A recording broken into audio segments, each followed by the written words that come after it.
Hi everyone, my name's Cathy. Welcome to Skint Living UK. Are you thinking of changing energy provider? I've just done it today because my last one was pants. I had a fixed term contract for 18 months and they kept changing the price every month, and I was backwards and forwards with them on the phone for months and months and months and months. It got so bad I even turned the gas meter off during the winter because the bills were like £220, £230, and I was just like, no, there's no way I can do it. So this is how you take a reading from your smart meter. So you get a more accurate meter reading for when you're changing providers, so they can give you an accurate monthly bill. So it should be a little bit lower because it's accurate rather than a guesstimate. So what you do, so if you notice here there's a little house icon, that means home. So if you touch it, and then if you want to use gas or electricity, you use the circle button, which is like an enter button, for example, and that will take you to your electricity history. If you go back to home and you want to go to gas, you click the arrow, so that will take you down to gas, and then enter, and you'll see it says day, week, month or year. Yeah. So to go to year, because you need a yearly meter reading, click the arrow, week, month, year. So there you go, there's the kilowatt hours. If you can see on mine, December, January, February, March, we had the boiler off because the bills were just insane. If you go to the circle button, you can see it changes to pounds, and it's a lot lower for those 4 months because of the standing charge, which is a rip-off, because even though Ofgem says, oh, it's only so much per day, per month, these energy companies can basically charge what they like. So the energy provider that I was with, my electricity was 71 pence a day, when Ofgem recommend 51 pence a day as an example for the electricity, which is just money for old rope, isn't it? Because I've not seen them come and renew pipes, wiring or anything, have you?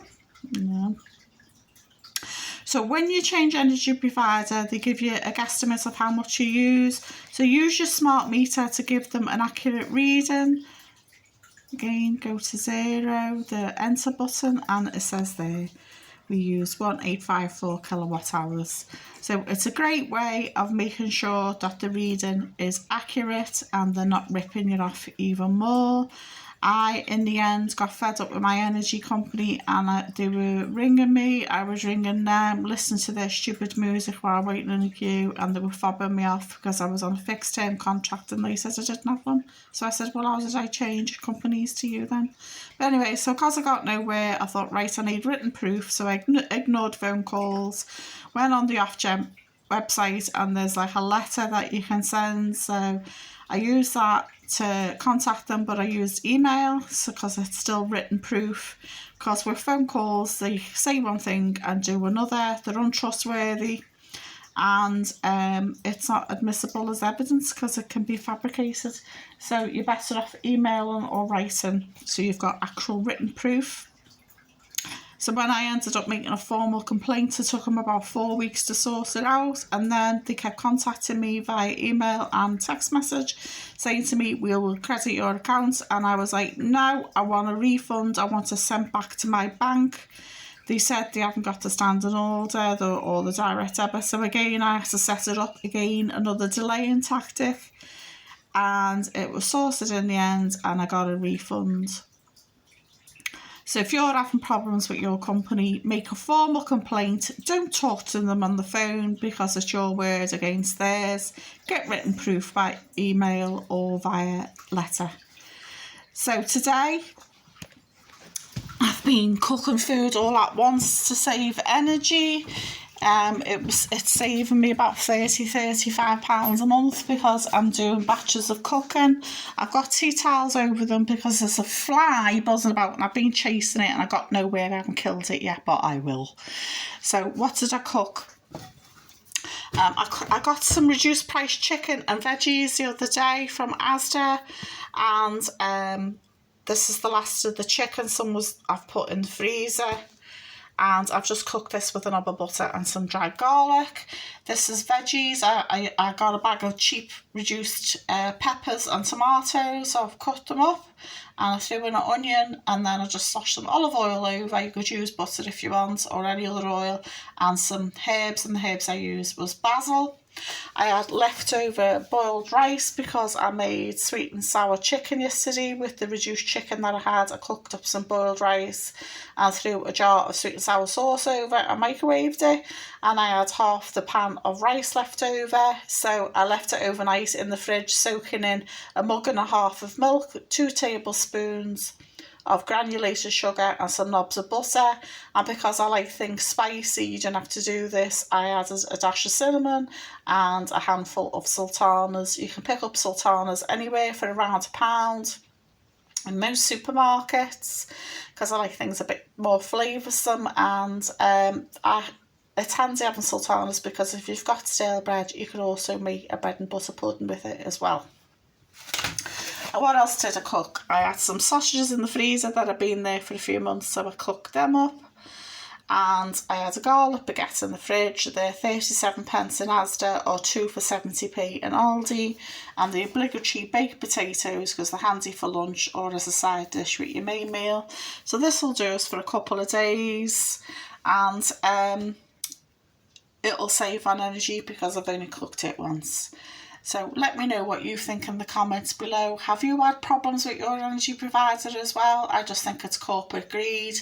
The bills went down by 10% in April, but in September they're going back up by 10%. Funny enough, in the winter time when they make loads of money out of you. That's weird, isn't it? Me being a cynic. So yeah, they're making the biggest profits they've ever made in history. People are getting into debt. I tried to shoot this video before with a clip from a Channel 4 documentary, but YouTube won't let me show it in the UK and demonetised it because I had a clip.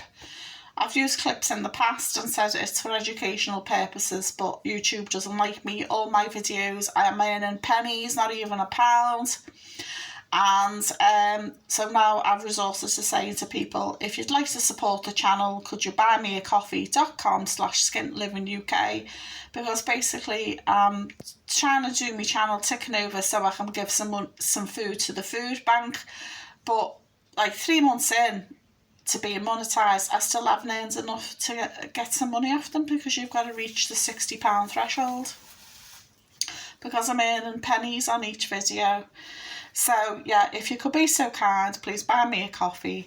But if not, don't feel obliged, that's okay. I'm happy for you to watch the video, and I love the comments especially as well because I think they're informative and often funny too. So bye for now, and I hope to see you soon. And if you could you please like, share and subscribe.